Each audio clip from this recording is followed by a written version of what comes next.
하늘은 곡간을 보지 않고 마음을 보는 법이니라.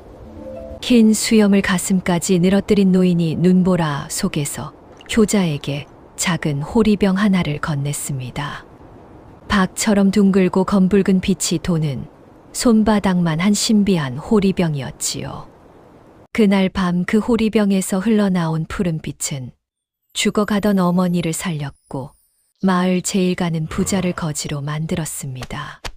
단지 한 덩어리의 주먹밥을 노인에게 나누어 준 그 효자에게 대체 호리병이 가져다 준 것은 무엇 때문이었을까요?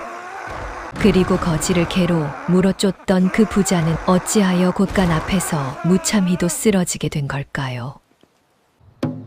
야담놀이가 계속될 수 있도록 구독과 좋아요로 응원해주세요. 자, 그럼 오늘도 감동적인 옛날 이야기 지금 바로 시작합니다. 옛날 옛적 강원도 깊은 산골 설악산 자락에 작은 마을 하나가 있었습니다. 마을 이름은 돌고개 마을. 산이 높고 골이 깊어 사시사철 바람이 매서운 곳이었지요. 마을 한가운데에는 으리으리한 기와집 한 채가 우뚝 솟아 있었습니다. 검은 기와는 햇빛에 반짝였고 소슬대문은 어찌나 높던지 사람이 그 앞에 서면 고개를 한참이나 젖혀야 꼭대기가 보일 정도였습니다. 담장 안으로는 곳간이 5채, 디딜방앗간이 2채. 마당에는 99마리의 닭이 모이를 쪼고 있었지요. 이 집의 주인은 황 부자라 불리는 영감이었습니다. 나이는 60을 넘었고 키는 작달막했지만 배는 항아리처럼 불룩 튀어나와 있었습니다. 늘 비단 두루마기를 입었고 손가락마다 옷가락지를 끼고 다녔지요. 황 부자는 매일 아침 곳간 앞에 서서 자기가 가진 쌀가마니를 세는 것이 낙이었습니다. 1, 2, 3, 100가마니, 200가마니, 300가마니. 쌀가마니를 세고 또 세면서 황 부자는 입꼬리가 귀에 걸리도록 웃었습니다. 그 웃음소리는 마치 까마귀가 우는 것처럼 듣기 싫었지요.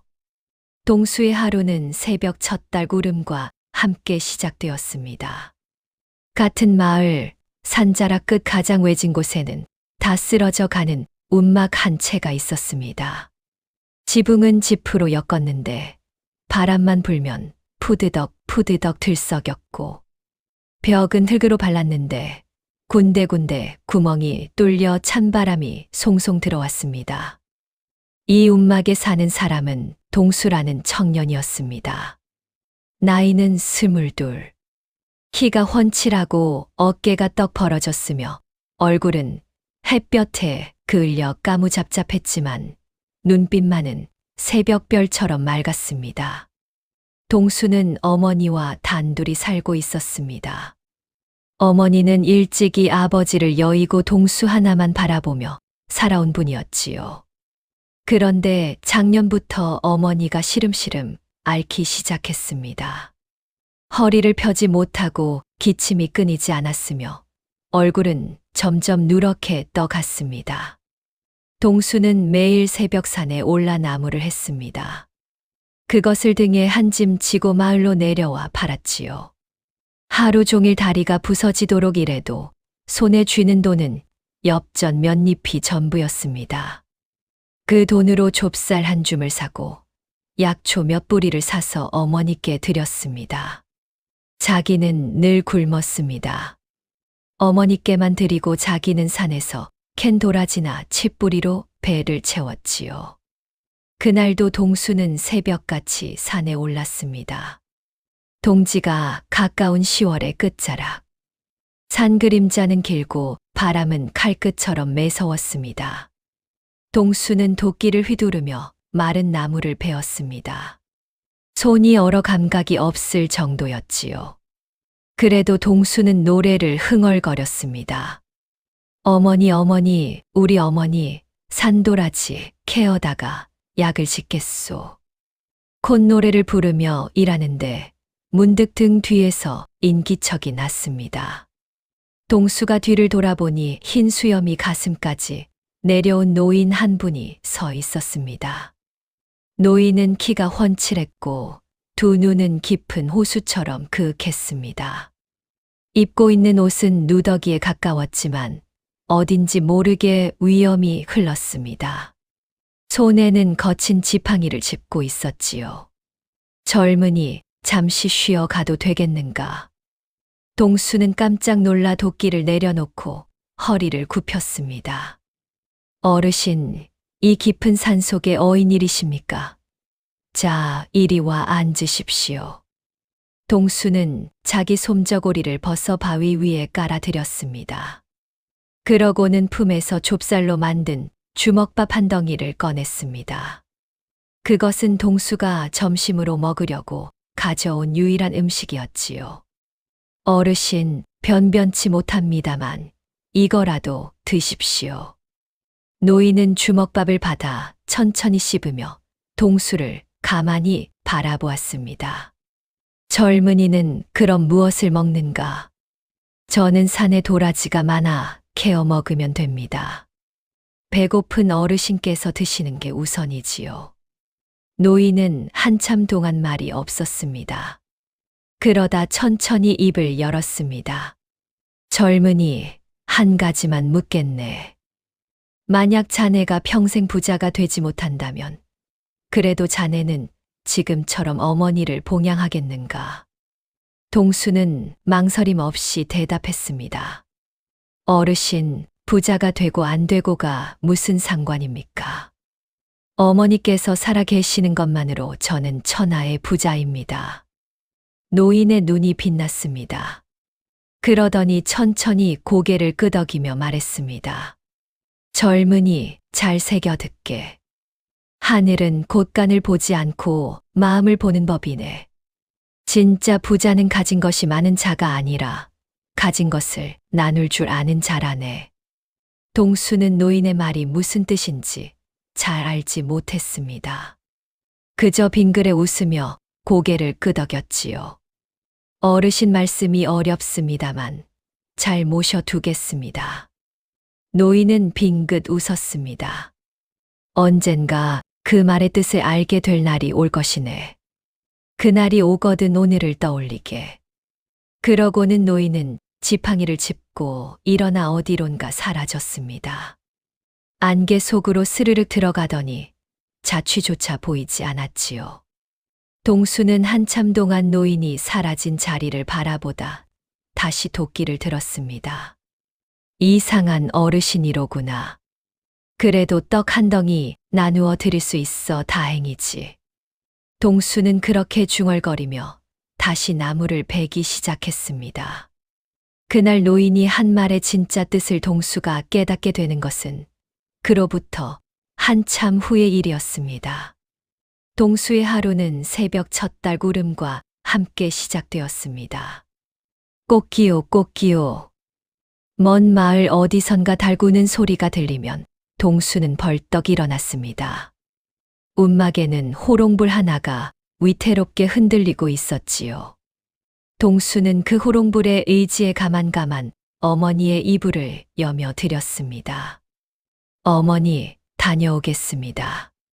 어머니는 잠결에 가느다란 목소리로 대답했습니다. 오냐, 동수야. 조심히 다녀오너라. 산에는 호랑이도 있고 멧돼지도 있느니 걱정 마십시오. 해 지기 전에 돌아오겠습니다. 동수는 집신을 신고 도끼와 지게를 챙겨 산으로 올랐습니다. 산길은 험했습니다. 어떤 곳은 절벽 옆으로 좁다란 길이 나 있었고 어떤 곳은 풀이 사람 키를 넘게 자라 있었지요. 동수는 이 길을 매일 걸었습니다. 산 중턱에 이르면 동수는 우선 약초부터 살폈습니다. 어머니의 기침에 좋다는 도라지, 허리에 좋다는 칡뿌리, 가슴이 답답할 때 좋다는 길경.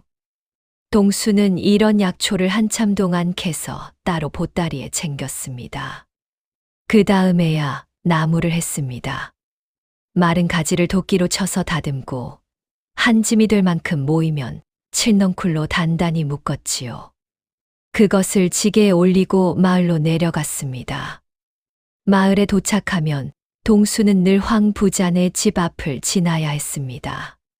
황 부자네 집은 마을 한복판에 있었기 때문에 시장으로 가려면 그 앞을 지나지 않을 수 없었지요. 황 부자는 늘 소슬대문 앞에 의자를 내놓고 앉아 있었습니다. 곰방대를 입에 물고 마을 사람들이 오가는 것을 구경하는 게 취미였지요. 동수가 지게를 치고 지나가면 황 부자는 콧방귀를 뀌었습니다. 저 가난뱅이 또 지나가는구먼. 아침부터 재수가 없네 그래. 곁에 있던 마른 박씨가 굽신거리며 맞장구를 쳤습니다. 그러게 말입니다요, 영감마님. 아침에 거지 같은 자를 보면 그날 운이 사납다고 하지요. 네, 그래서 저런 놈은 보기도 싫네. 박씨, 자네가 가서 다른 길로 다니라 일러두게. 박씨는 헐레벌떡 동수를 쫓아갔습니다. 어이, 동수, 자네 앞으로 이 길로 다니지 말게. 영감마님 심기를 거스르네. 동수는 묵묵히 고개를 숙였습니다. 예, 알겠습니다. 다른 길로 다니겠습니다.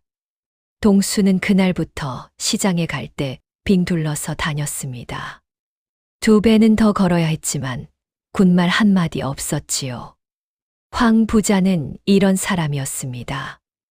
마을에서 가장 부자였지만 동시에 가장 인색하기로도 유명했습니다. 쌀이 곳간에 가득해도 흉년이 들면 더 비싼 값에 팔았습니다. 거지가 동냥 그릇을 내밀면 개를 풀어 쫓아냈습니다. 마을 잔치에 단 한 번도 술 한 동이 보낸 적이 없었지요. 심지어 자기 집 하인들에게도 인색했습니다.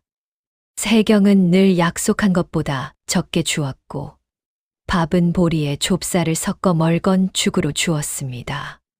하인들이 굶주려 야위어 가도 황 부자는 눈 하나 깜짝하지 않았습니다. 녀석들이 살이 쪄야 일을 잘하는 게 아니야. 배가 고파야 부지런히 움직이는 법이지. 황 부자에게는 외아들이 하나 있었습니다. 이름은 황만석. 나이는 30이었지요. 이 황만석은 아비를 닮아 인색하고 욕심이 많았습니다. 게다가 아비보다 더 잔인했지요.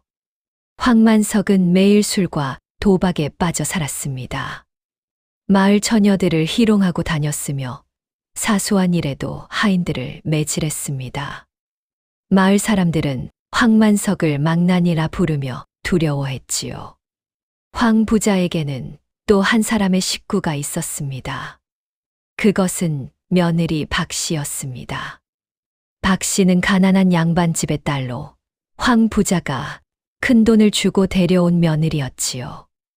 박씨는 마음씨가 곱고 손이 야물었지만 시아버지와 남편의 학대에 시달려 늘 얼굴에 그늘이 져 있었습니다. 이렇게 황 부자네 집은 겉으로는 으리으리했지만 안으로는 골마 있었습니다. 한편 동수의 움막에서는 매일 밤 따뜻한 정이 흘렀습니다. 동수가 지게를 지고 돌아오면 어머니는 가느다란 목소리로 동수를 맞이했습니다.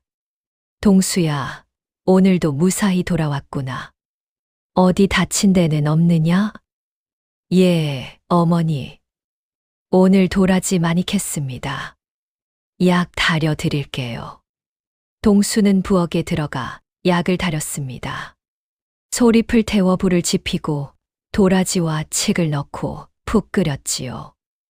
약 냄새가 움막 안에 가득 차면 어머니는 코를 실룩이며 미소를 지었습니다. 우리 동수가 효자야. 이 어미는 너 하나 보고 산다. 어머니, 그런 말씀 마십시오. 어머니께서 계셔야 제가 사는 겁니다. 동수는 약사발을 어머니께 바쳐드렸습니다. 어머니가 약을 드시는 동안 동수는 자기가 캔 도라지를 씹어 삼켰습니다. 좁쌀밥은 한 줌도 안 되는 양이었기에 어머니께만 드렸지요.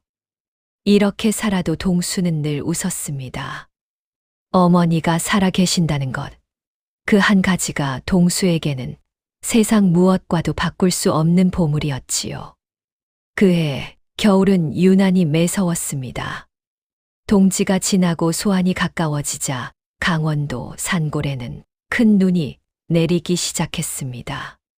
사흘 밤낮을 그치지 않고 펑펑 쏟아진 눈은 무릎까지 차올랐고 어떤 곳은 허리까지 묻힐 정도였습니다. 산길은 모두 막혔습니다. 동수는 산에 오를 수 없게 되었지요. 나무를 할 수 없으니 돈도 벌 수 없었고 곡식도 살 수 없었습니다. 움막에는 좁쌀 한 줌도 남지 않았습니다. 어머니의 약은 일주일째 끓이지 못했습니다.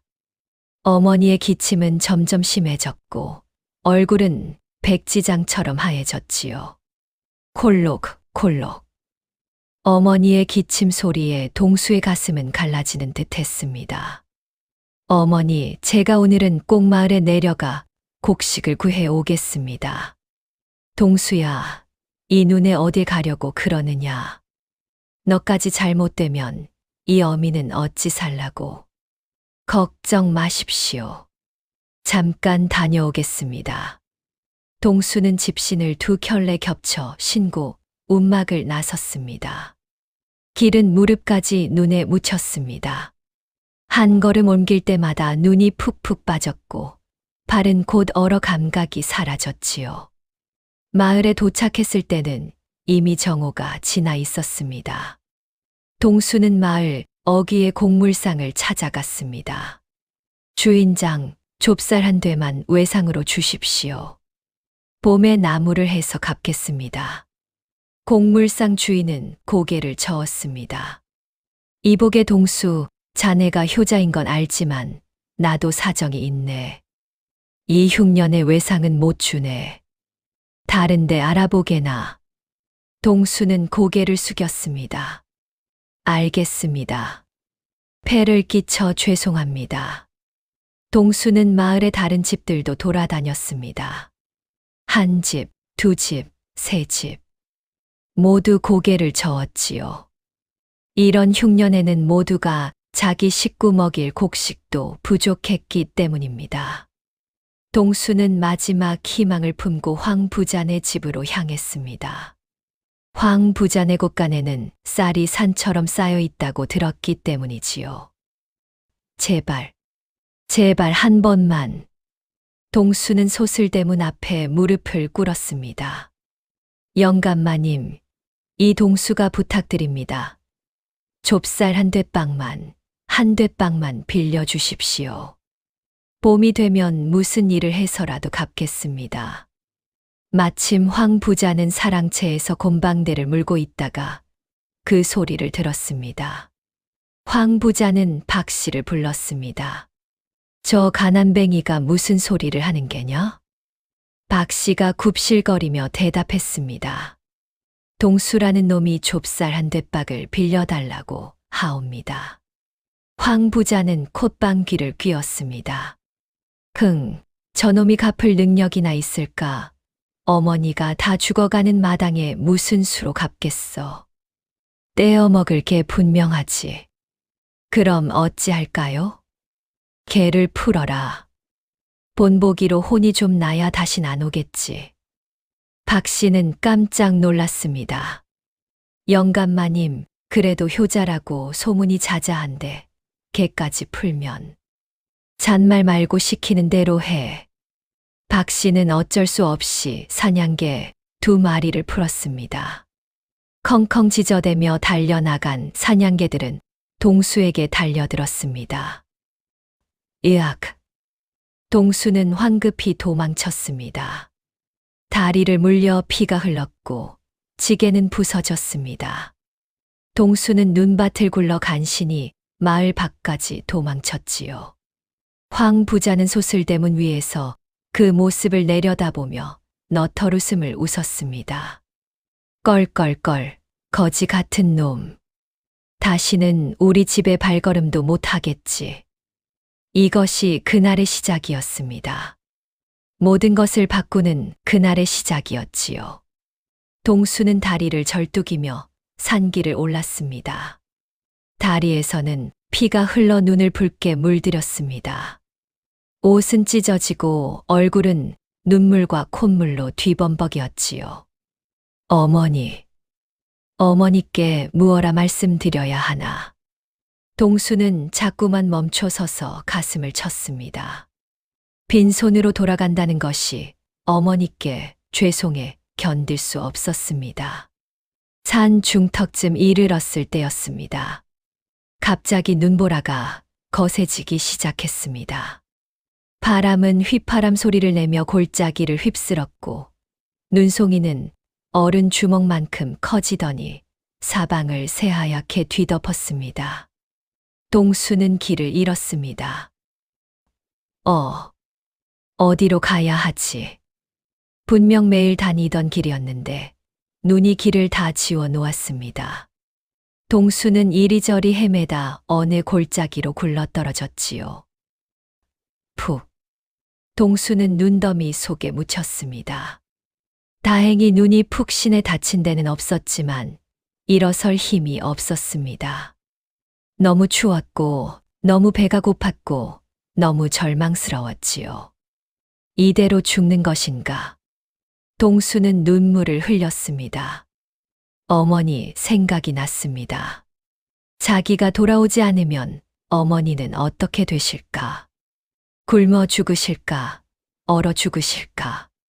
동수는 가슴이 찢어지는 것 같았습니다. 바로 그때였습니다. 동수야. 어디선가 자기 이름을 부르는 소리가 들렸습니다. 동수는 깜짝 놀라 고개를 들었습니다. 눈보라 속에서 한 사람의 그림자가 보였습니다. 흰 수염을 가슴까지 늘어뜨린 노인이었지요. 동수는 그 노인을 알아보았습니다. 산에서 떡을 나누어 먹은 그 노인이었습니다. 어르신. 노인은 천천히 다가와 동수를 일으켜 세웠습니다. 이 추위에 어찌 이러고 있는가? 어르신, 저는 오늘 이대로 죽는 줄 알았습니다. 어머니께서 약이 떨어지셨는데 좁쌀한 대박을 구하러 마을에 갔다가 동수는 그날 있었던 일을 모두 털어놓았습니다. 황 부자에게 사정한 일, 개에게 물린 일, 빈손으로 돌아오는 길에 길을 잃은 일. 노인은 고개를 끄덕였습니다. 하늘이 지켜보고 있느니라. 황 부자의 죄는 하늘이 갚을 것이다.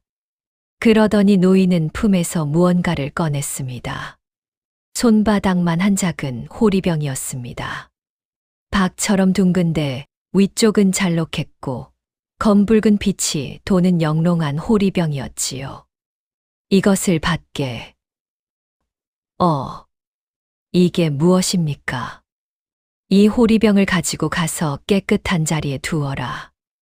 그리고 한밤중에 호리병 입구를 열고 나오너라 하고 외치면 자네가 원하는 것이 한 가지 나올 것이다. 동수는 어리둥절했습니다. 어르신, 무슨 말씀이십니까? 호리병에서 무엇이 나온단 말씀이십니까? 노인은 빙그레 웃었습니다. 의심스럽거든 시험해 보면 알 것이다. 다만 한 가지 명심할 것이 있느니라. 이 호리병은 욕심을 부리면 사라지고 마음이 깨끗할 때만 응한다. 그리고 단 하루에 단 한 가지만 부탁할 수 있느니라. 하루에 한 가지. 욕심을 부리면 사라진다. 또 한 가지. 절대 다른 사람에게 이 호리병을 보여서는 안 된다. 알겠느냐? 동수는 정신이 없었지만 일단 고개를 끄덕였습니다. 예, 어르신. 명심하겠습니다. 한데 어르신은 도대체 누구십니까? 어떻게 이런 신비한 물건을? 노인은 대답하지 않았습니다. 그저 미소를 지으며 동수의 어깨를 토닥였지요. 가게. 어머니가 기다리신다. 그러고는 노인은 다시 안개 속으로 사라졌습니다. 발자국 하나 남기지 않고 흔적도 없이 사라졌지요. 동수는 호리병을 손에 꼭 쥐었습니다. 신기하게도 호리병에서는 따뜻한 기운이 흘러나왔습니다. 동수의 얼어붙은 손이 녹았고 가슴이 따뜻해졌습니다. 이게 정말 신비한 물건인가? 동수는 호리병을 품에 안고 다시 산길을 걸었습니다. 신기하게도 길이 또렷이 보였습니다. 눈보라도 어느새 잦아들고 있었지요. 운막에 도착한 동수는 호리병을 어머니께 보이지 않게 집단 속에 숨겼습니다. 어머니는 동수를 보자 눈물을 흘리셨지요. 동수야, 너 무사했구나. 무사했어. 어머니, 죄송합니다. 빈손으로 돌아왔습니다. 괜찮다, 괜찮아. 내가 돌아왔으면 됐다. 그날 밤 동수는 잠을 이루지 못했습니다. 호리병에 대해 생각했지요. 정말 호리병에서 무언가가 나올까? 만약 정말 나온다면 어머니께 좁쌀이라도 부탁해 볼까? 하지만 한편으로는 의심도 들었습니다. 내가 헛것을 본 게 아닐까? 추위에 시달려 정신이 잠시 흐려진 것은 아닐까? 동수는 한참을 고민했습니다. 만약 이것이 진짜라면 어머니를 살릴 수 있을 것입니다. 만약 가짜라면 잃을 것도 없지요. 한 번만 시험해 보자. 단 한 가지만. 동수는 결심했습니다. 그러나 욕심을 부리면 안 된다는 노인의 말이 마음에 걸렸지요. 무엇을 부탁해야 할까? 어머니의 약, 좁쌀 한 대박, 아니면 따뜻한 옷? 동수는 한참 고민하다 결정했습니다. 어머니의 약을 부탁드리자.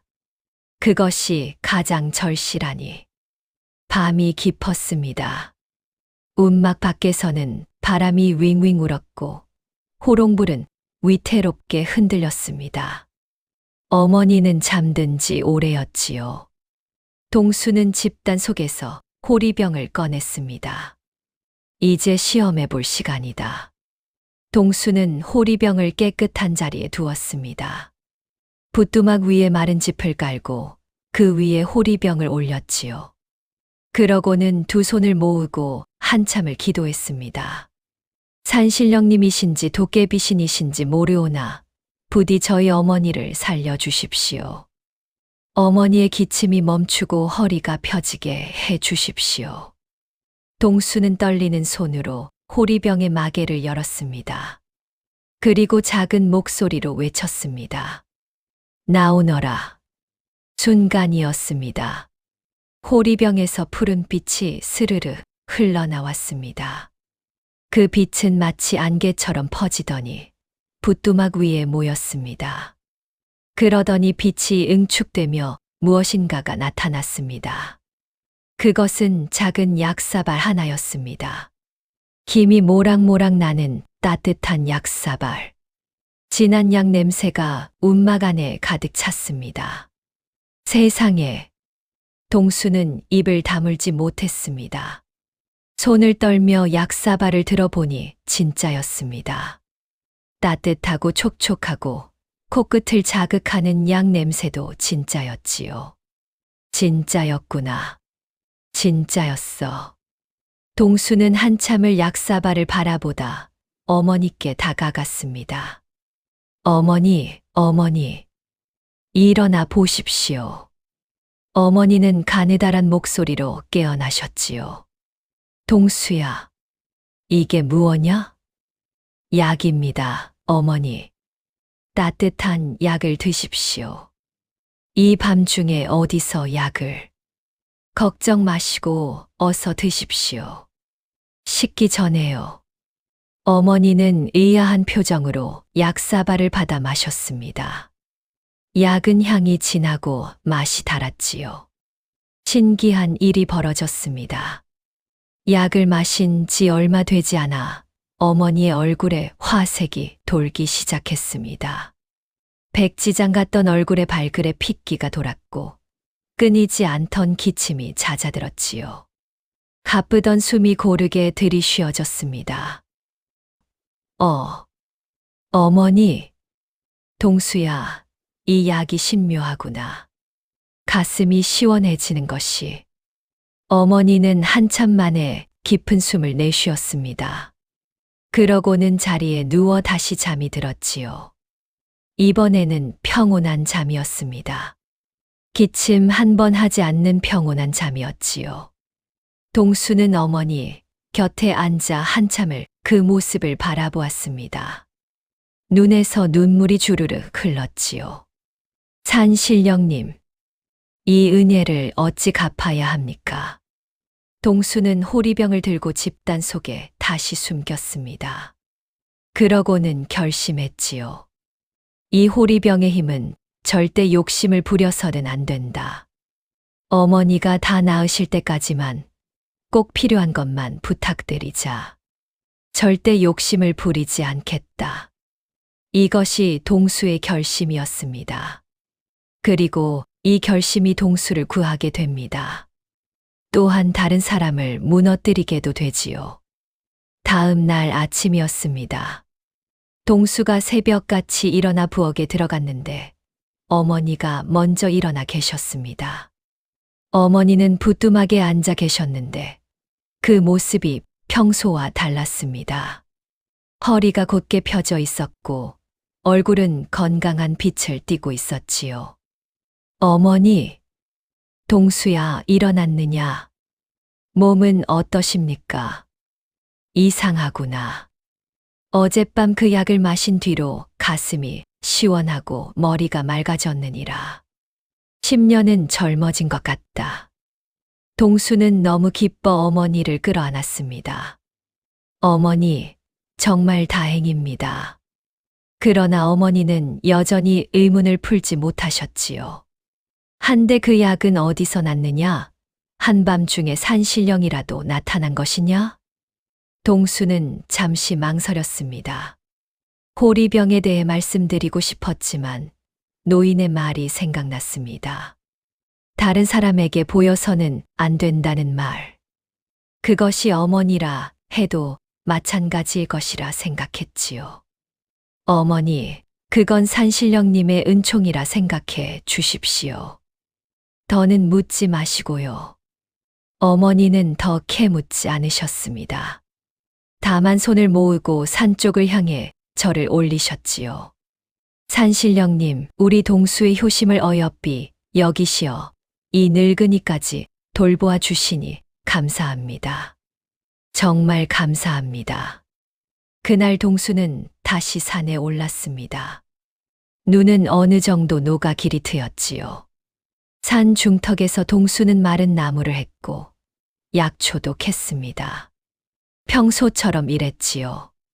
그날 저녁 동수가 마을에서 나무를 팔고 돌아오는 길이었습니다. 산자락 및 오두막 한 채 앞에서 작은 소동이 벌어지고 있었습니다. 이년아, 어디서 함부로 뛰쳐나오느냐? 쩌렁쩌렁한 호통 소리에 이어 누군가 딱 하고 매를 맞는 소리가 들렸습니다. 동수가 가까이 다가가 보니 황만석이 한 여인을 매질하고 있었지요. 매를 맞는 사람은 며느리 박 씨였습니다. 박 씨는 머리가 풀어헤쳐졌고 옷은 흙투성이었습니다. 입가에는 피가 흘렀지요.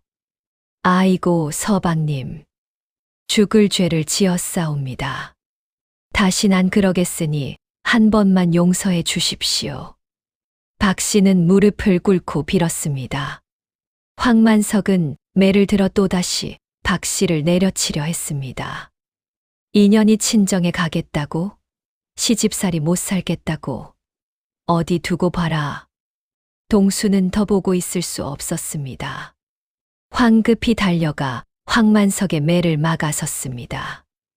여보십시오. 여인을 그렇게 함부로 매질하시면 됩니까? 황만석은 동수를 보더니 눈을 부라렸습니다. 이놈, 내까지 게 누구라고 끼어드느냐? 우리 집안일이다.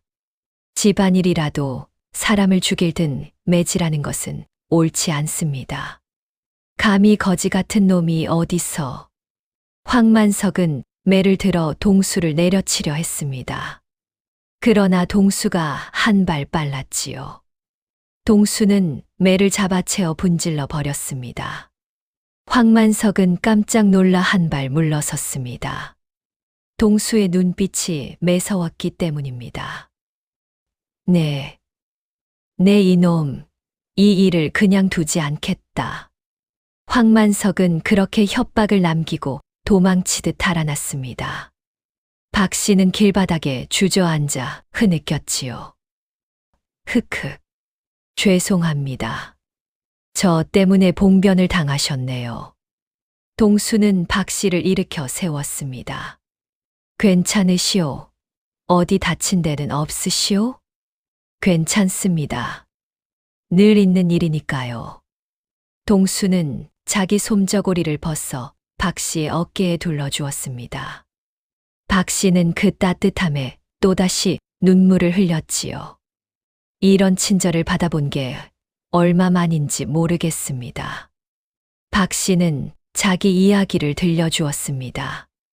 본래 가난한 양반집의 딸이었는데 부모님이 큰 빚을 져서 황 부자네 집에 거의 팔리듯 시집을 왔다는 것. 시집 온 뒤로는 매일같이 시아버지와 남편의 학대에 시달렸다는 것. 친정 부모님은 빚을 갚고도 굶주리며 사신다는 것. 이런 시집살이가 죽기보다 싫지만 친정 부모님이 더 어려워지실까봐 참고 사는 겁니다. 동수는 박 씨의 사연을 듣고 가슴이 미어졌습니다. 자기 처지도 어려웠지만 박 씨의 처지는 더 안타까웠지요.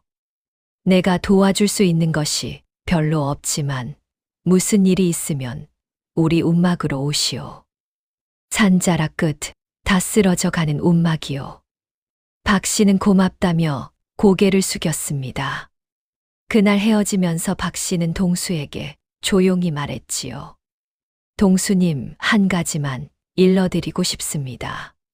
시아버지께서 동수님께 깊은 원한을 품으시고 계세요. 무언가 음모를 꾸미시는 것 같으니 조심하십시오. 음모라니 무슨 음모입니까? 자세히는 모르겠습니다. 그저 말은 박 씨와 자주 쑥덕거리시는데 동수 그놈을 손봐야 한다는 말씀을 자주 하시더라고요. 동수는 무거운 마음으로 집으로 돌아왔습니다. 황 부자의 음모, 그것이 무엇일까? 동수는 마음이 어수선했지만 곧 잊어버리려 했지요. 별일 있으랴. 가난뱅이를 어찌하시려고. 그러나 그 별일이 곧 다가오고 있었습니다. 며칠이 지났습니다. 동수는 매일 밤 호리병을 사용하지는 않았습니다. 어머니의 약을 한 차례 더 부탁드린 것 외에는 호리병에 손을 대지 않았지요. 어머니는 점점 건강해지셨습니다. 일어나 부엌일도 하실 정도가 되셨지요. 그런데 그날 밤이었습니다. 동수가 잠자리에 들려고 누웠는데 갑자기 어머니가 기침을 시작하셨습니다. 콜록, 콜록, 콜록. 기침은 점점 심해졌지요. 어머니의 얼굴은 다시 백지장처럼 하얘졌습니다. 어머니, 동수야, 이 어미가 왜 이리 다시. 동수는 황급히 호리병을 꺼냈습니다. 그러고는 마개를 열고 외쳤지요. 나오너라. 호리병에서 푸른빛이 흘러나왔고 또 약사발 하나가 나타났습니다. 동수는 어머니께 약을 드렸지요. 어머니는 약을 드시고 다시 평온해지셨습니다. 이렇게 며칠이 더 지났습니다. 어머니의 병은 호리병의 약 덕분에 점점 좋아졌지요. 마침내 어느 날 어머니는 일어나 마당까지 걸어 나오실 수 있게 되었습니다. 동수야, 이 어미가 산신령님 덕분에 일이 살아났구나. 정말 감사한 일이야. 동수는 그날 결심했습니다. 이제 어머니의 병이 다 나으셨으니 호리병의 힘을 함부로 쓰지 말자. 정말 꼭 필요할 때만 쓰자. 동수는 호리병을 집단 깊숙이 숨겼지요. 그러던 어느 날이었습니다. 동수가 산에서 나무를 하다가 발을 헛디뎠습니다. 큰 바위가 굴러떨어져 동수의 다리를 짓눌렀지요. 동수는 한참 만에 간신히 빠져나왔지만 발목이 부어 걸을 수가 없었습니다. 아이고, 이 다리로는 산에 오를 수 없겠구나. 집에 돌아온 동수는 호리병을 꺼냈습니다. 산신령님, 부디 산에 오를 수 있도록 제 발목이 낫게 해 주십시오. 호리병에서 다시 푸른빛이 흘러나오더니 작은 항아리 하나가 나타났습니다. 그 안에는 약 같은 것이 들어 있었지요. 동수가 그것을 발목에 발랐더니 신기하게도 부기가 가라앉고 통증이 사라졌습니다. 다음 날 동수는 다시 산에 오를 수 있었지요. 또 며칠 후였습니다. 동수가 마을에서 나무를 팔고 돌아오는 길에 큰 비가 쏟아졌습니다. 동수의 단벌 솜저고리는 흠뻑 젖었고 다음 날 동수는 감기에 걸려 끙끙 앓았지요. 산신령님, 부디 제 감기를 낫게 해주시고 어머니께서 추우시지 않게 따뜻한 이불 한 채만 부탁드립니다. 호리병에서는 감기약과 두꺼운 솜이불이 나왔습니다.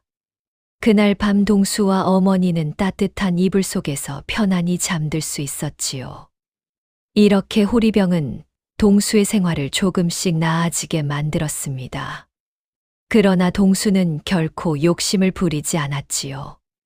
큰 부자가 되고 싶다든지 좋은 집을 갖고 싶다든지 하는 욕심은 한 번도 부리지 않았습니다.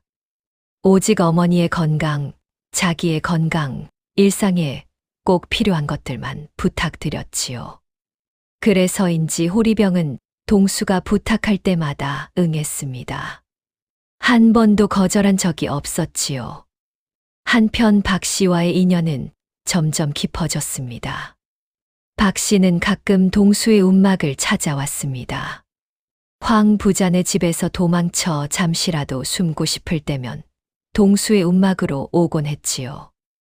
동수는 박 씨에게 따뜻한 죽 한 그릇을 끓여주었고 어머니는 박 씨를 친딸처럼 어루만져 주셨습니다.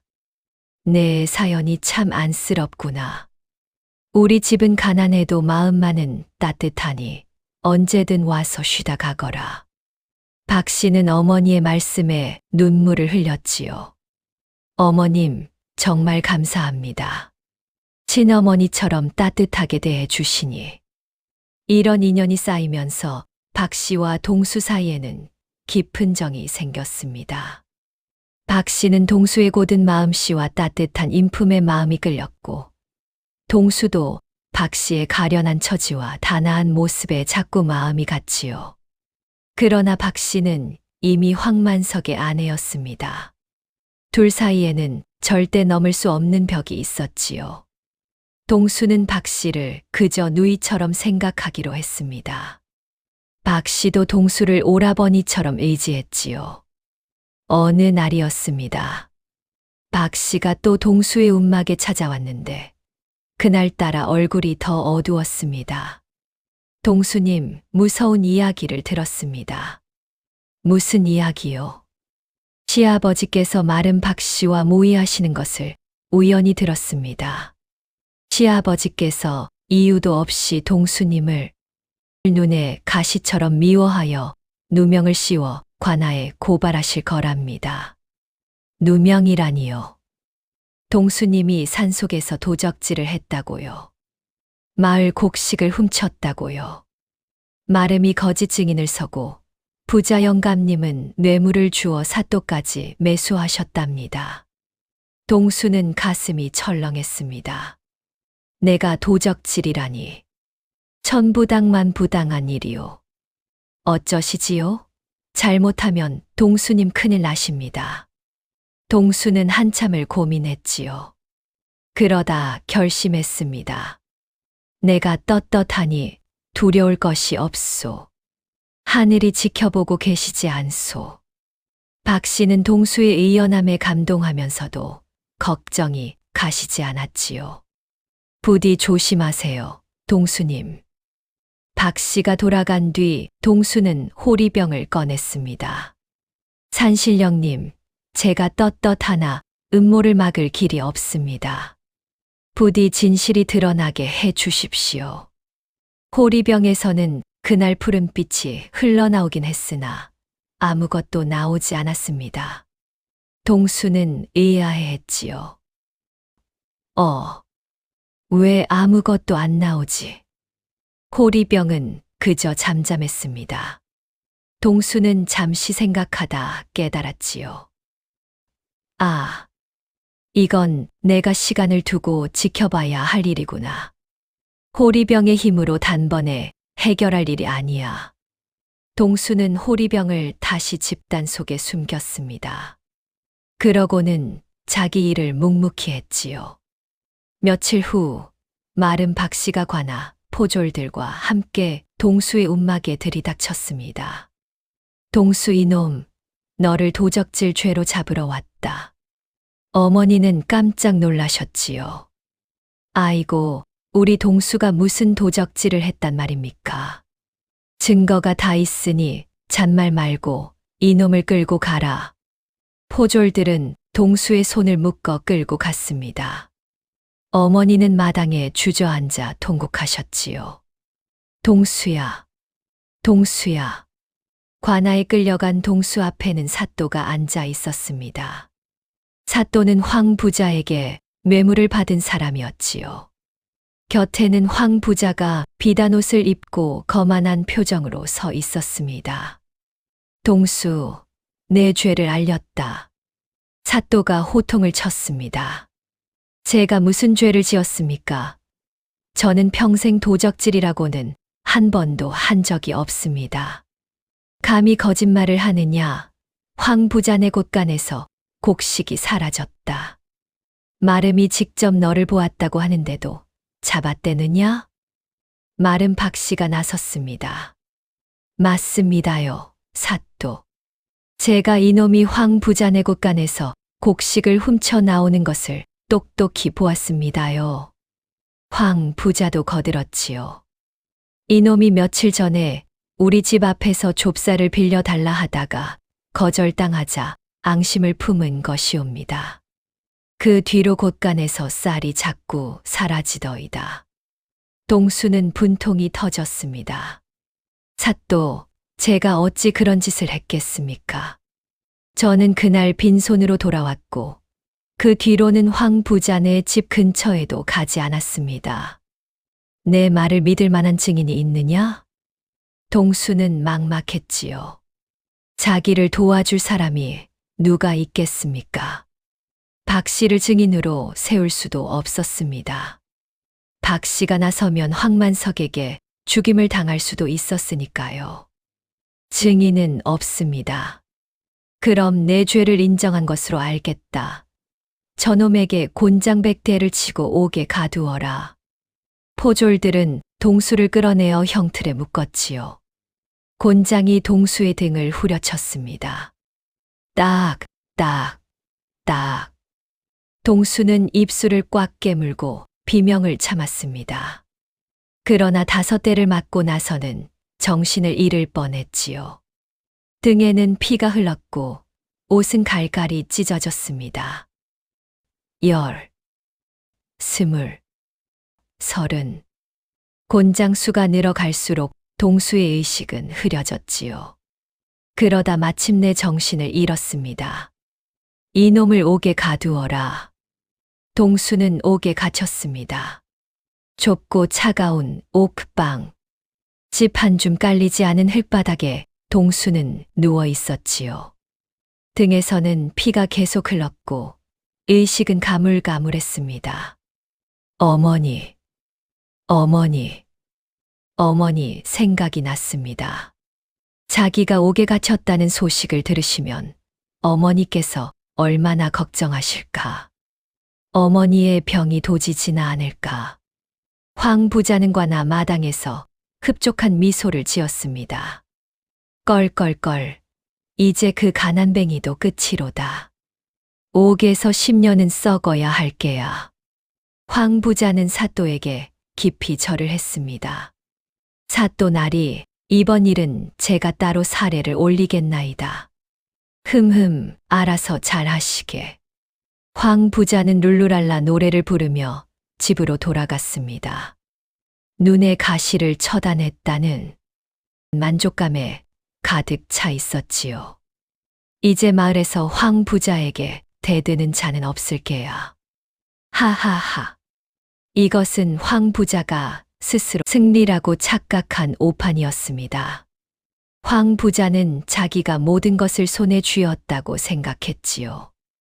그러나 본격적인 진짜 시련은 지금부터 시작됩니다. 한편 동수의 어머니는 박 씨에게서 동수의 소식을 들으셨지요. 아이고, 우리 동수가 옥에 갇혔다고? 어머님, 마음 굳게 잡수십시오. 진실은 반드시 드러날 것이옵니다. 어머니는 부엌으로 들어가 집단을 뒤졌습니다. 동수가 무언가를 늘 집단 깊숙이 숨기는 것을 어머니는 진작부터 알고 계셨지요. 직접 물어보지는 않으셨지만요. 어머니가 집단 속에서 호리병을 꺼냈습니다. 이게 그것이로구나. 어머니는 호리병을 손에 들고 한참을 바라보셨습니다. 그러고는 두 손을 모으고 기도하셨지요. 산신령님이신지 도깨비신이신지 모르오나 부디 우리 동수를 살려주십시오. 이 늙은이가 대신 죽어도 좋으니 우리 동수만은. 어머니의 눈에서 눈물이 떨어져 호리병을 적셨습니다. 그때였지요. 호리병에서 푸른 빛이 새어 나오기 시작했습니다. 호리병에서 빛이 새어 나오자 어머니는 깜짝 놀라셨지요. 그러나 빛은 곧 잦아들었습니다. 어머니는 호리병을 다시 집단 속에 숨기고 박 씨와 함께 관아로 향하셨습니다. 우리 동수를 한 번만 만나게 해 주십시오. 마지막으로 한 번만. 어머니는 옥졸에게 사정사정 빌었습니다. 옥졸은 가엾은 늙은 어머니의 모습에 마음이 약해져 잠시 면회를 허락해 주었지요. 옥에서 만난 동수는 처참한 모습이었습니다. 등은 피로 얼룩졌고 얼굴은 부어 있었지요. 어머니는 그 모습을 보고 기절하실 뻔했습니다. 동수야, 우리 동수야. 어머니, 죄송합니다. 제 불효를 용서하십시오. 내가 무슨 죄를 지었느냐? 내가 무슨... 어머니는 동수의 손을 꼭 쥐셨지요. 동수야, 이 어미가 집단을 뒤져보았느니라. 내가 숨겨둔 그것을. 동수는 깜짝 놀랐습니다. 어머니, 그것을 보셨군요. 호리병에게 물으니 절망하지 말라고, 희망을 버리지 말라고 말하는 것 같더라. 너도 희망을 갖고 빌어라. 그것이 너를 살려줄 수 있을 것이다. 동수는 한참을 생각했습니다. 호리병으로 어떻게 자기를 옥에서 빼낼 수 있을까? 그러나 호리병은 욕심을 부리면 사라진다고 했습니다. 자기 한 몸 살자고 호리병을 함부로 쓸 수는 없었지요. 어머니, 그것은 함부로 쓰는 것이 아닙니다. 욕심을 부리면 안 됩니다. 진실은 언젠가 드러날 것이니 어머니께서 부디 건강 잘 보살피십시오. 어머니는 눈물을 흘리시며 옥을 나오셨지요. 박 씨가 어머니를 부축하며 위로했습니다. 어머님, 너무 슬퍼하지 마세요.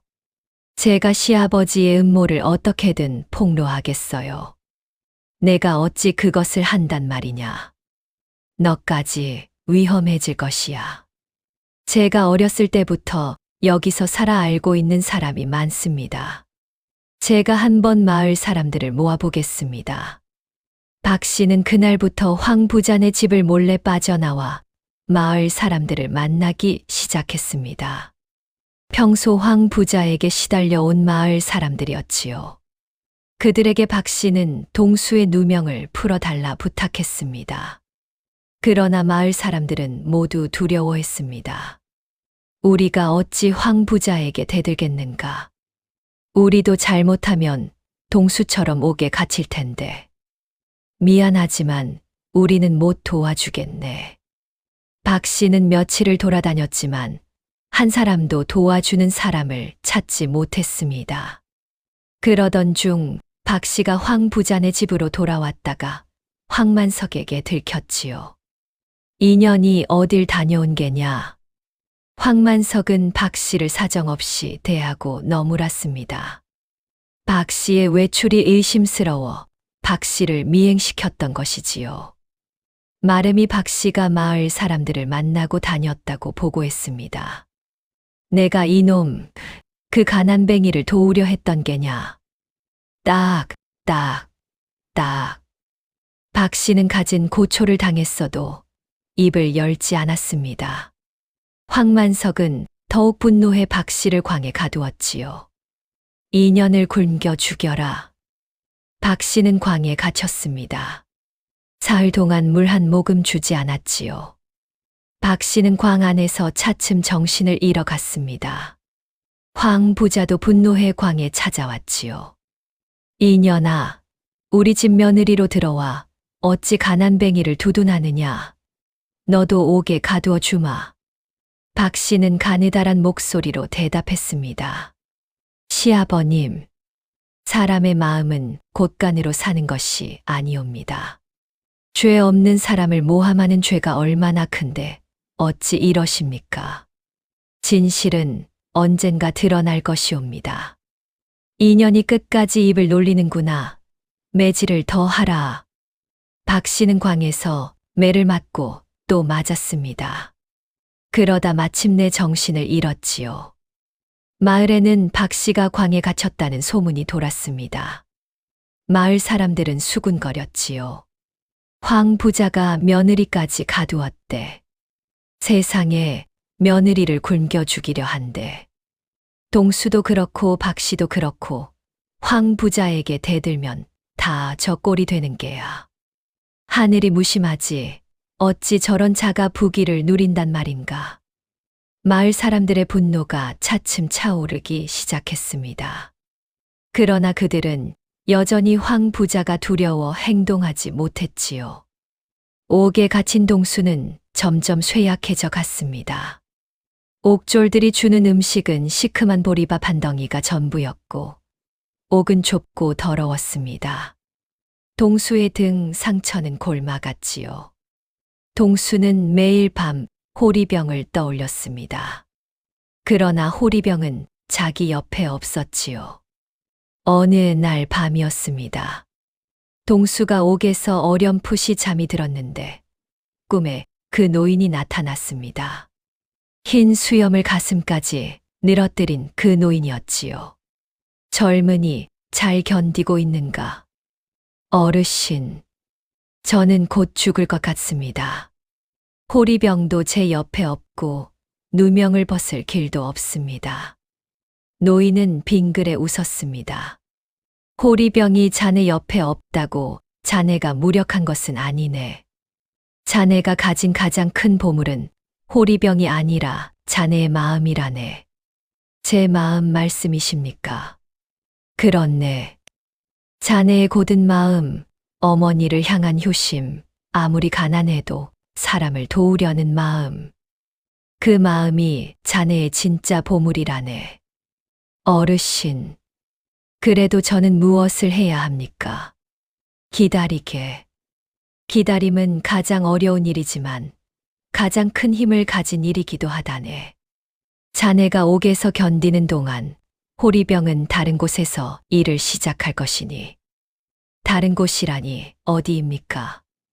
노인은 대답하지 않고 사라졌습니다. 동수는 잠에서 깼지요. 호리병이 다른 곳에서 일을 시작한다고? 동수는 의아했지만 노인의 말을 믿었습니다.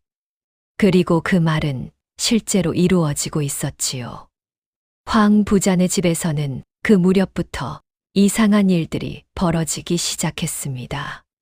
처음에는 작은 일들이었지요.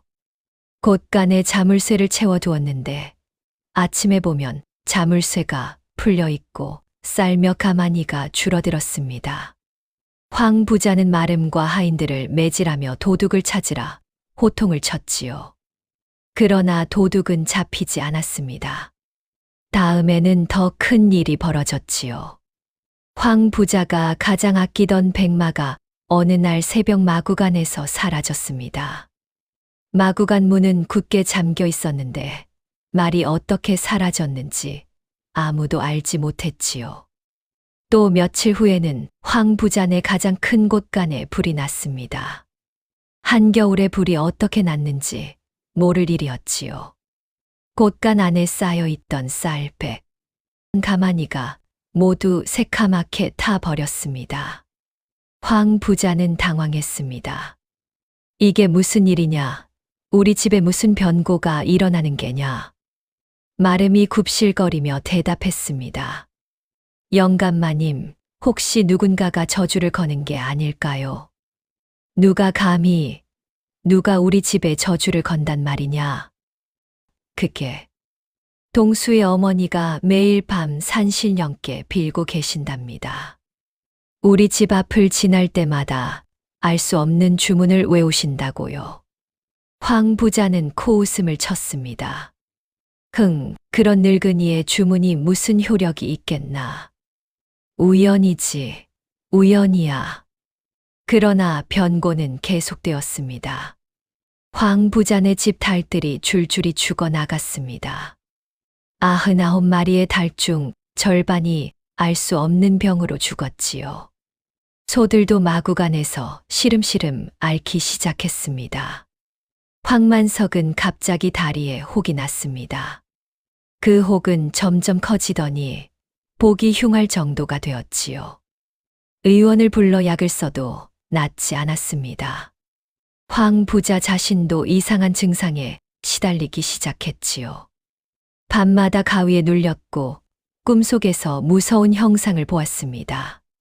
잠을 제대로 자지 못하니 얼굴은 누렇게 떴고 손이 떨려 곰방대도 제대로 들지 못했습니다. 이게 다 무슨 일이냐?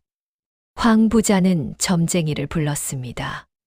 점쟁이는 황 부자네의 집 마당에 들어서자마자 깜짝 놀라며 뒷걸음질 쳤지요.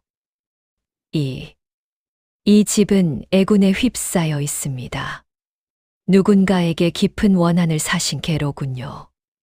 누구의 원한이란 말이냐? 무고한 자의 원한은 산신령도 들으시는 법입니다. 영감마님, 무고한 사람을 누명 씌운 일이 있으십니까? 황 부자는 가슴이 철렁했지요. 그러나 인정하지 않았습니다. 그런 일은 없다. 썩 물러가라. 점쟁이는 도망치듯 떠났습니다. 황 부자네 집은 점점 황량해졌습니다. 하인들도 무서워서 하나둘씩 도망치기 시작했지요. 어떤 하인은 한밤중에 광에서 곡소리가 들린다고 했고, 어떤 하인은 곳간에서 흰 그림자가 어른거린다고 했습니다. 마른 박씨가 황 부자에게 조심스럽게 말했지요. 영감마님, 혹시 동수의 누명을 풀어주는 게 어떻습니까? 그 어머니의 원한을 풀어줘야. 네 이놈, 누가 그딴 소리를 하라 했느냐. 동수는 도적이다. 도적이라고. 황 부자는 분노했지요. 그러나 그 분노 뒤에는 점점 커지는 두려움이 도사리고 있었습니다. 이렇게 하늘은 황 부자에게 경고를 보내고 있었습니다. 그러나 황 부자는 그 경고를 무시했지요. 그것이 그의 파멸을 더 깊게 만들었습니다. 옥에 갇힌 동수는 점점 쇠약해져 갔습니다. 옥에서 한 달이 지나자 동수의 몸은 뼈만 앙상하게 남았지요. 등의 상처는 골마고름이 흘렀고 다리는 부어 걷기조차 힘들었습니다. 의식은 점점 흐려졌습니다. 어머니, 어머니. 동수는 정신이 들 때마다 어머니를 불렀지요. 그러던 어느 날이었습니다. 새 옥졸이 동수에게 찾아왔습니다. 옥졸은 차가운 표정으로 말했지요. 동수, 너 들었느냐? 무얼 말입니까? 내 어머니가 이틀 전에 돌아가셨다. 동수는 귀를 의심했지요. 무어라 하셨습니까? 내 어머니가 돌아가셨다고. 너를 면회온 다음 날부터 시름시름 앓다가 결국 숨을 거두셨다는구나. 어제 마을 사람들이 시신을 거두어 묻었다고 하더라. 동수는 머릿속이 새하얘졌습니다. 거짓말입니다. 우리 어머니께서는 그렇게 가실 분이 아닙니다. 내가 무엇하러 거짓말을 하겠나. 황 부자네 집에서 직접 사람을 보내 알려주라 했다. 옥졸은 그 말만 남기고 떠났지요. 동수는 옥 바닥에 무너져 내렸습니다. 어머니. 동수의 가슴에서 무언가가 무너져 내렸습니다.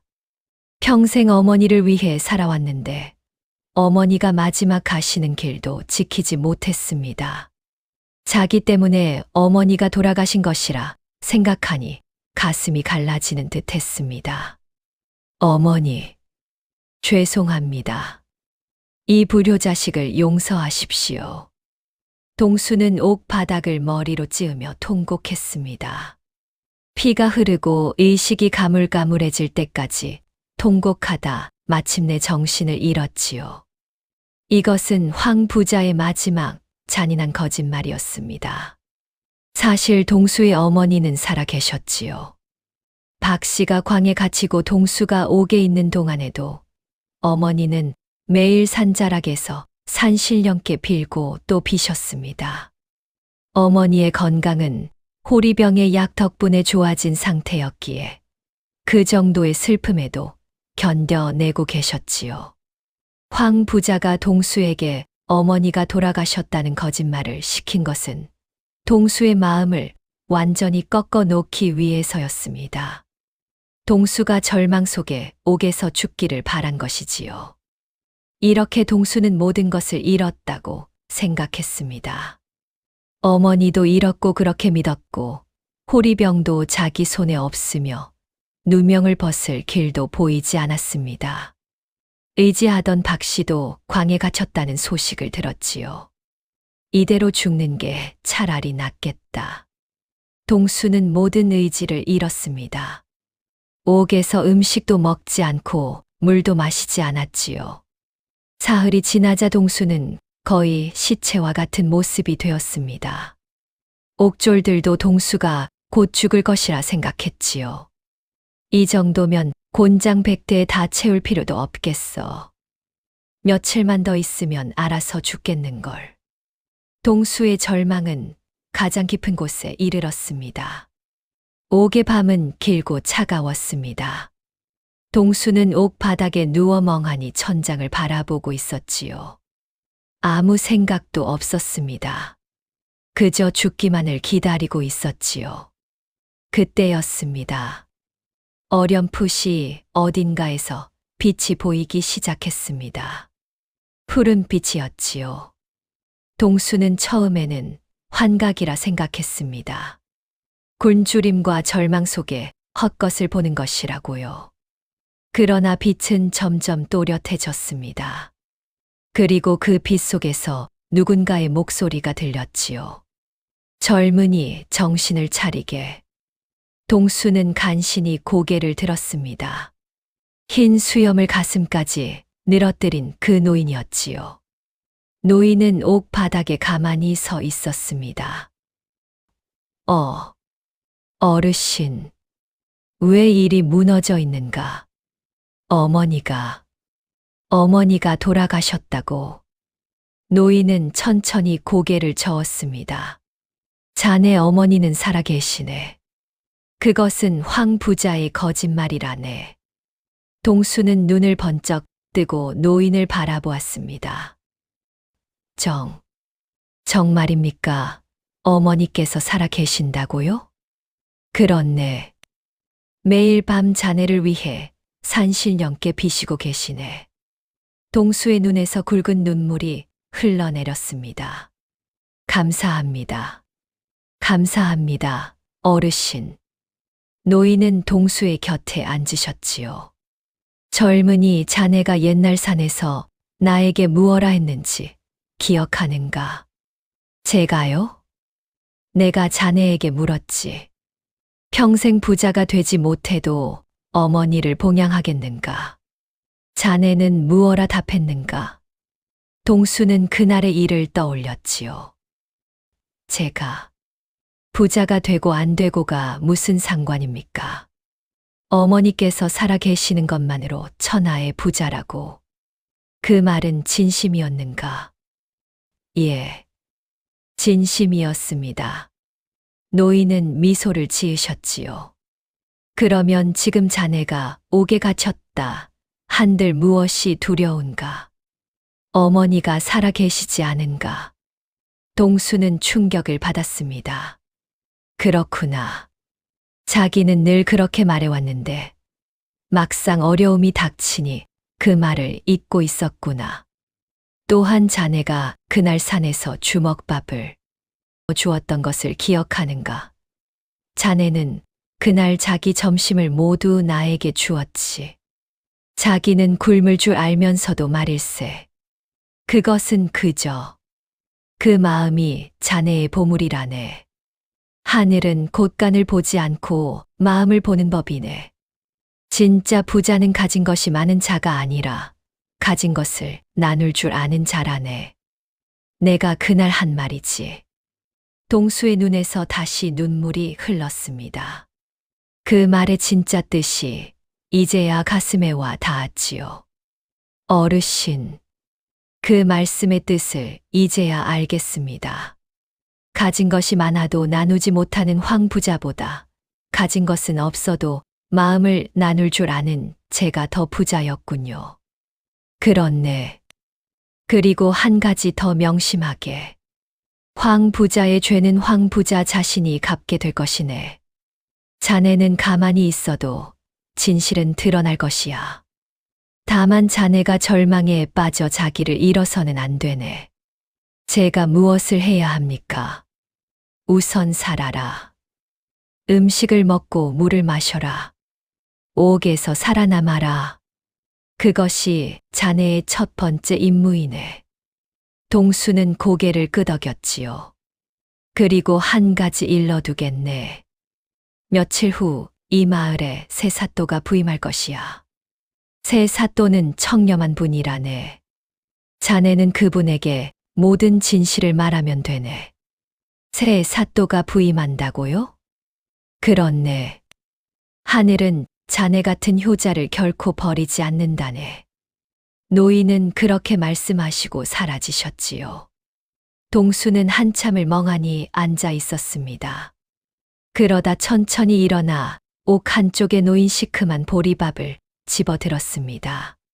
살아남자. 어머니를 위해서, 진실을 위해서. 동수는 보리밥을 천천히 먹었지요. 한 달 만에 처음으로 음식다운 음식을 입에 댔습니다. 물도 마셨습니다. 그날 밤 동수는 다시 의지를 회복했습니다. 그리고 결심했지요. 진실이 드러날 때까지 살아남자. 그것이 어머니께 효도하는 길이고 박씨를 구하는 길이며 진실을 밝히는 길이다. 이것이 동수가 영혼의 어두운 밤에서 깨달은 것이었습니다. 절망 속에서 발견한 빛이었지요. 며칠이 지났습니다. 노인의 말씀대로 마을에는 새 사또가 부임한다는 소식이 돌았습니다. 옛 사또는 뇌물수수와 부정 판결의 죄목으로 한양으로 압송되었지요. 새 사또는 정승대에게 후손으로 청렴하기로 이름난 분이라 했습니다. 새 사또의 이름은 김사또. 나이는 40즈음에 단정한 분이었지요. 새 사또가 부임한다는 소식에 마을 사람들은 술렁이기 시작했습니다. 이번에야말로 황 부자의 횡포를 멈출 수 있을지도 몰라. 동수의 누명도 풀 수 있을 것이야. 가만히 있을 게 아니다. 이번에 행동해야 한다. 마을 사람들의 분위기가 바뀌기 시작했습니다. 박 씨는 그 무렵광에서 풀려난 상태였습니다. 황 부자네 집에 자꾸만 변고가 생기자 황 부자가 박 씨를 풀어주었지요. 박 씨가 광에서 죽으면 더 큰 애군이 닥칠 것이라는 점쟁이의 말 때문이었습니다. 광에서 풀려난 박 씨는 곧장 동수의 어머니를 찾아갔습니다. 어머님, 새 사또가 부임하신답니다. 드디어 진실을 밝힐 기회입니다. 어머니는 박 씨의 손을 꼭 쥐셨지요. 이 늙은이가 이날을 얼마나 기다렸는지 모르겠다. 우리 동수의 누명만 풀 수 있다면. 박 씨는 마을 사람들을 모았습니다. 이번에는 마을 사람들도 적극적으로 나섰지요. 황 부자에게 시달려 온 사람들이 한둘이 아니었기 때문입니다. 우리도 함께 하겠소. 황 부자에게 당한 일이 한두 번이 아니오. 이번에 모두 폭로합시다. 동수의 누명을 풀고 황 부자의 죄를 밝힙시다. 마을 사람들은 모두 진정서를 써서 새 사또에게 올리기로 결의했습니다. 황 부자의 그동안의 횡포, 부당한 곡식 매점 매석, 며느리 학대, 무고한 사람을 누명 씌운 일까지 모두 낱낱이 적혀 있었지요. 옥에 갇힌 동수도 결심했습니다. 새 사또가 부임하시면 모든 진실을 말씀드릴 것이다. 하늘이 도우시리라. 새 사또가 부임을 하게 되면 마을 사람들의 마음이 한나라 뭉쳐기게 되리라. 새 사또가 부임하는 날이었습니다. 마을 입구에서부터 새 사또의 행렬이 들어왔지요. 사또는 청렴한 분답게 화려하지 않은 차림이었습니다. 그러나 그 위엄은 가히 압도적이었지요. 새 사또 부임이요. 모두 길을 비키시오. 마을 사람들은 길가에 늘어서서 새 사또를 맞이했습니다. 새 사또가 관아에 들어서자 관아 마당에는 산처럼 쌓인 진정서가 기다리고 있었지요. 마을 사람들이 미리 올려둔 것이었습니다. 새 사또는 깜짝 놀랐습니다. 이게 다 무엇이냐? 마을 사람들의 진정서이옵니다. 사또께서 부임하시기를 기다려 모두 한꺼번에 올린 것이옵니다. 새 사또는 진정서를 한 장 한 장 꼼꼼히 읽었습니다. 진정서에는 황 부자의 횡포, 동수의 누명, 며느리 박 씨의 학대 등이 자세히 적혀 있었지요. 이 마을에 큰 부정이 있었구나. 새 사또는 즉시 동수를 옥에서 데려오라 명령했지요. 그리고 황 부자도 관아로 잡아들이라 했습니다. 옥에서 끌려 나온 동수는 처참한 모습이었습니다. 등은 골마 있었고 다리는 부어 있었지요. 그러나 눈빛만은 형형했습니다. 황 부자는 관아로 끌려오면서 거만한 표정을 지었습니다. 옛 사또에게 했던 것처럼 새 사또에게도 뇌물을 주면 된다고 생각했기 때문이지요. 껄껄껄 사또 나리 부임을 축하드리옵니다. 작은 성의를. 황 부자는 비단 주머니를 새 사또 앞에 내밀었습니다. 그러나 새 사또는 비단 주머니를 보지도 않고 호통을 쳤지요. 이놈, 어디서 감히 뇌물을 들이미느냐? 황 부자는 깜짝 놀랐습니다. 옛 사또와는 전혀 다른 분이었던 것이지요. 사또 나리, 이것은 그저 작은 성의일 뿐. 닥쳐라. 너는 지금 큰 죄를 추가한 것이다. 죄를 인정하고 고개를 숙여라. 새 사또는 본격적으로 사건을 심리하기 시작했지요. 동수, 너는 도적질을 했다는 죄목으로 옥에 갇혔다 들었다. 사실이냐? 동수는 또박또박 대답했지요. 사또 나리, 천부당만부당한 일이옵니다. 저는 한 번도 도적질을 한 적이 없습니다. 황 부자네 집에 좁쌀을 빌리러 갔다가 거절당한 일은 있으나 그 후로는 그 집 근처에도 가지 않았습니다. 증인이 있느냐? 네.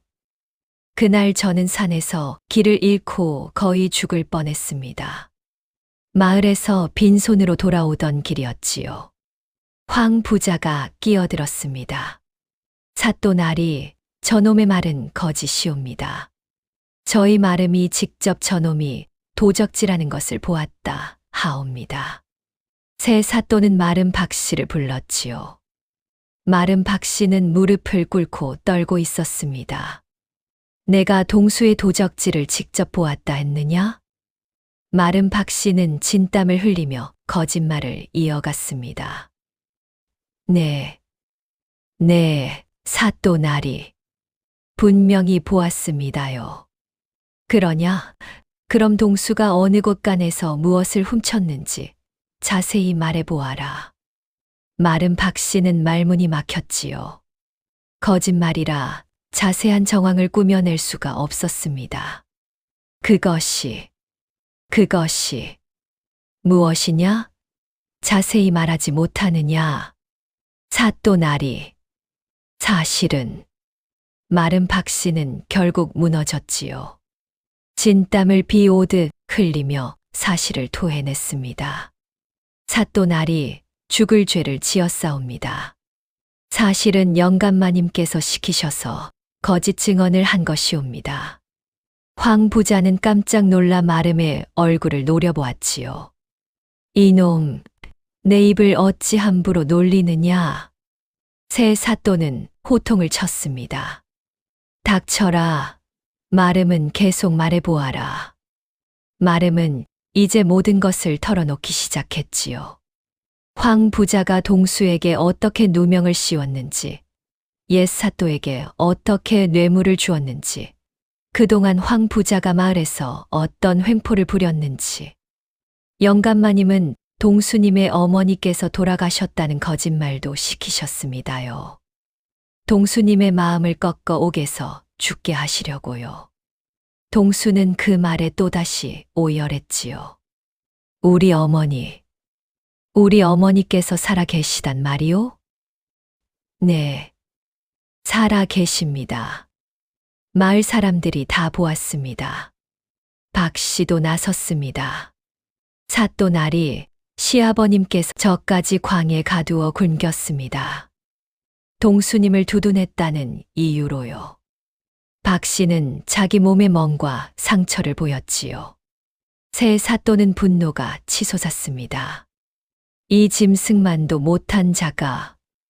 마을 사람들도 줄줄이 증언하기 시작했습니다. 황 부자가 흉년의 곡식을 매점매석해서 마을 사람들이 굶주렸습니다. 황 부자가 우리 집 땅을 헐값에 빼앗아 갔습니다. 황만석 도령이 우리 딸을 희롱했지만 호소할 곳이 없었습니다. 황 부자가 거지 노인을 개로 물게 해서 그 노인이 죽을 뻔했습니다. 황 부자의 죄목은 한도 끝도 없이 쌓였지요. 황 부자는 새파랗게 질려갔습니다. 변명할 말도 잃었지요. 새 사또는 단호하게 선언했습니다. 황 부자의 죄는 하늘이 용서하지 않을 것이다. 곧장 한양으로 압송하여 정식으로 재판하리라. 그동안 곳간을 봉인하고 재산을 모두 몰수하여 마을 사람들에게 나누어 주어라. 안 됩니다. 사또, 제발. 황 부자는 그제야 무릎을 꿇고 빌었지요. 그러나 너무 늦었습니다. 이놈을 끌어내라. 포졸들이 황 부자를 끌어내려 했습니다. 그때였지요. 황 부자의 외아들 황만석이 나타났습니다. 황만석은 아비를 보고도 외면했지요. 아버님 송구하옵니다. 저는 이번 일과 관련이 없사옵니다. 저는 그저 아버님 말씀을 따랐을 뿐. 이놈, 너는 내 외아들이 아니냐? 어찌 아비를 외면하느냐? 아버님, 저까지 끌려가면 우리 집안은 끝장입니다.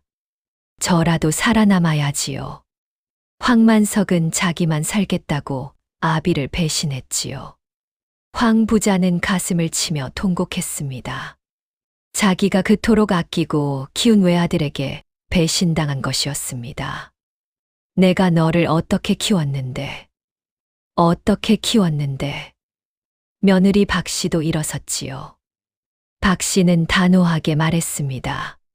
사또나리, 저는 이 집에 더는 머물 수 없사옵니다. 저를 친정으로 돌려보내 주십시오. 그렇게 하라. 박 씨는 친정으로 돌아갈 수 있게 되었지요.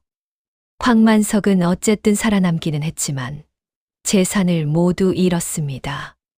그동안 자기가 횡포를 부렸던 마을 사람들에게 매일같이 손가락질을 받게 되었지요. 황 부자는 한양으로 압송되었습니다.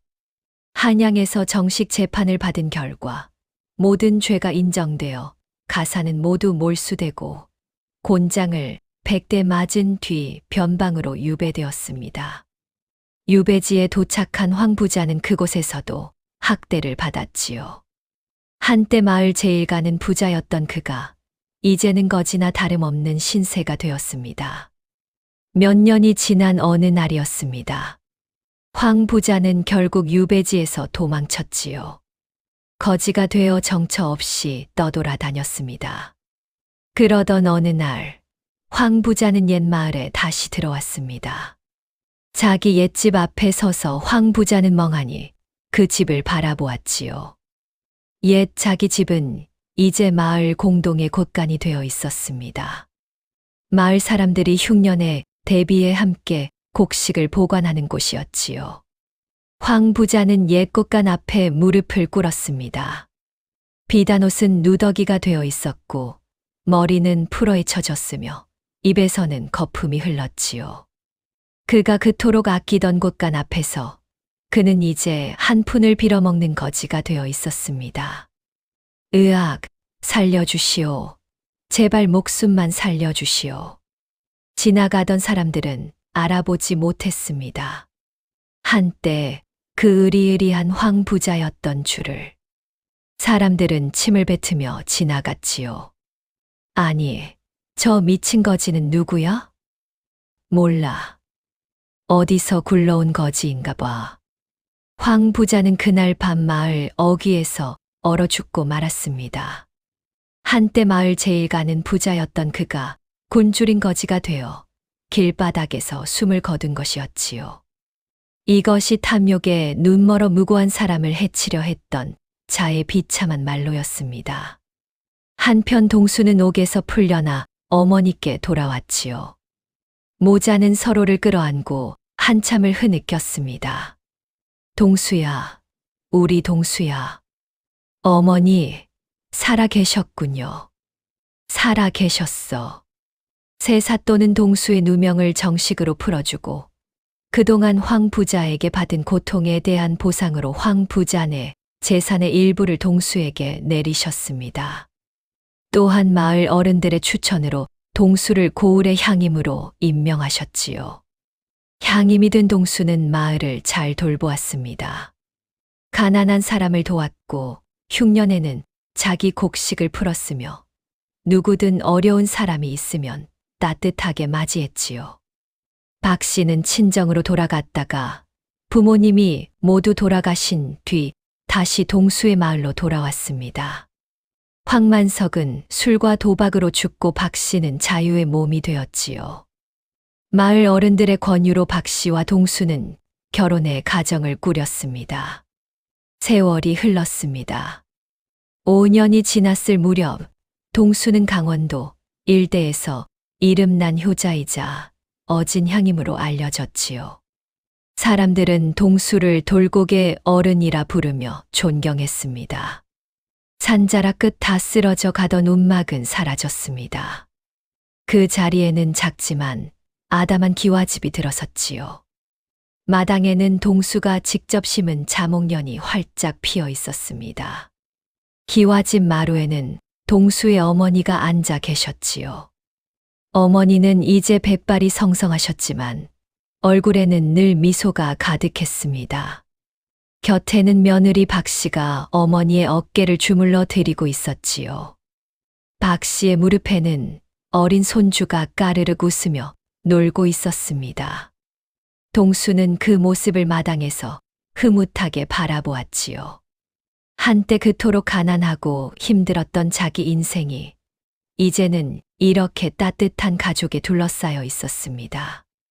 옛날 옛적 소슬대문 아래에서 곰방대를 물고 거만하게 마을 사람들을 내려다보던 그 황 부자의 모습.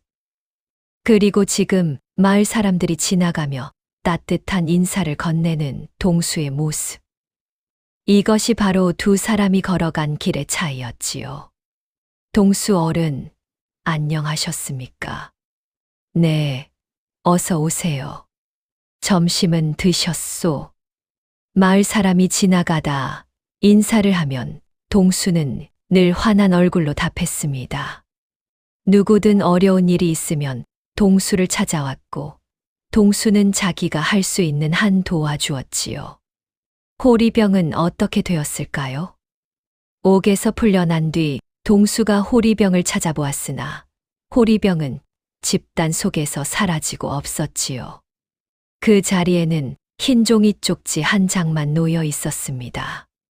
종이 쪽지에는 한 줄의 글이 적혀 있었지요. 하늘은 곳간을 보지 않고 마음을 보는 법이라. 동수는 그 종이를 보며 미소를 지었습니다. 호리병이 사라진 것이 섭섭하지 않았지요. 호리병이 그에게 가르쳐 준 것은 호리병이 없어도 자기 마음만 곧으면 모든 것을 얻을 수 있다는 진리였기 때문입니다. 동수는 그 종이를 액자에 넣어 마루 벽에 걸어두었지요. 그리고 매일 그 글을 보며 살았습니다. 가진 것이 많아도 나누지 못하면 결국 빈손이 되고, 가진 것이 없어도 마음을 나누면 결국 모든 것을 얻는 법입니다. 황 부자는 곳간에 산처럼 쌓인 곡식 한 톨도 베풀지 못해 거지가 되어 죽었고, 동수는 단 한 덩이 좁쌀 주먹밥을 나누어 노인에게 드린 그 마음으로 평생의 복을 얻었습니다. 하늘은 결코 곳간을 보지 않습니다. 하늘은 오직 마음을 봅니다. 그 마음이 따뜻한 사람에게는 이 세상 모든 호리병이 그 사람을 돕고, 그 마음이 차가운 사람에게는 이 세상 모든 곳간이 다 무너지는 법이지요. 오늘날에도 이 이야기는 강원도 산골 마을에 전해져 내려옵니다. 진짜 부자는 곳간이 가득한 사람이 아니라 마음이 따뜻한 사람이라는 것을요. 야담놀이의 다음 영상을 빠르게 만나보시려면 좋아요와 구독을 꾹 눌러주세요. 본 영상에 공감하고 위로받으셨다면 제 행복입니다. 혹 간직하고 있는 사연이나 의견 주시면 성심성의껏 답변 드리겠습니다. 본 사연은 AI 기술을 활용한 순수 창작물입니다. 그럼 모두 행복한 하루 보내세요. 진심으로 감사합니다.